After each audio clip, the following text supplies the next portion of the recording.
paired with Michael Hayes, and what was his influence like on the Hardy Boys? Oh, I think he was the start of the downfall of the Hardy Boys.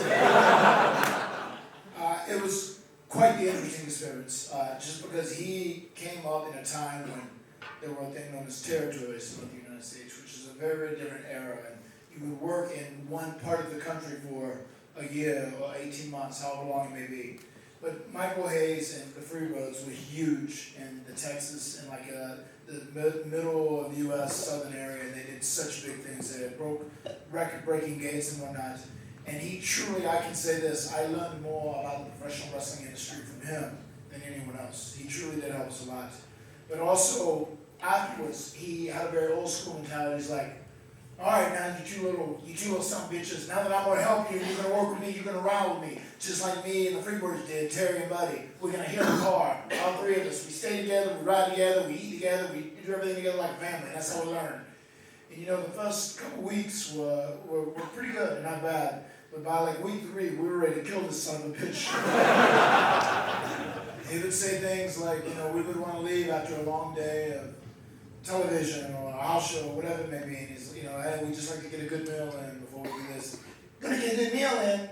What the hell? You just need to get a 6-pack of beer and get a thing of liquor and head to the next town. That's what all the old school boys did back in the day. And then he made a deal where we could only stop and eat if the place we were in had a bar. That's the only way.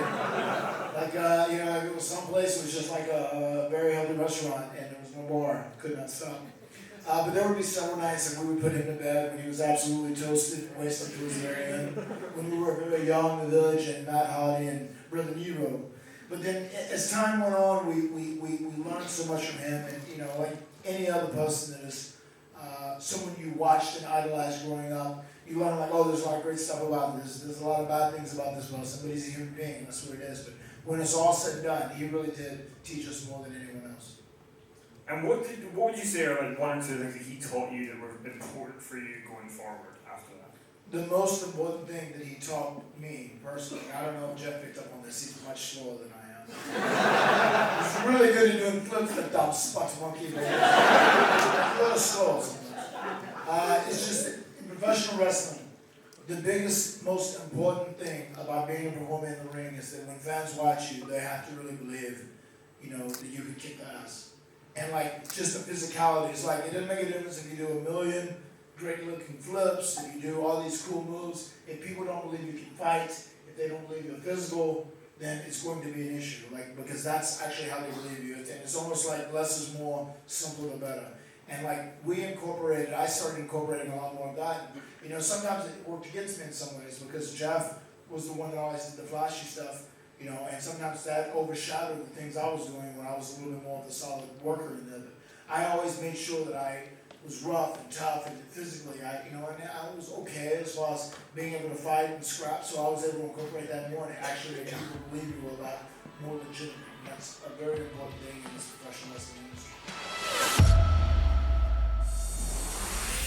Where I finally do get in the locker room with Roman and we hit it off and all that kind of thing. Whether that would have happened while Vince was in charge or not, I don't know. I just know it didn't happen while Vince was in charge, and then Hunter ended up taking over. And about a month or so later, that's where we ended up. So, you know, whether it's coincidental, whether it's not, whether the trajectory would have been the same or not, I don't think it would have gone exactly the same any way you cut it, because those are two different people with two very different visions.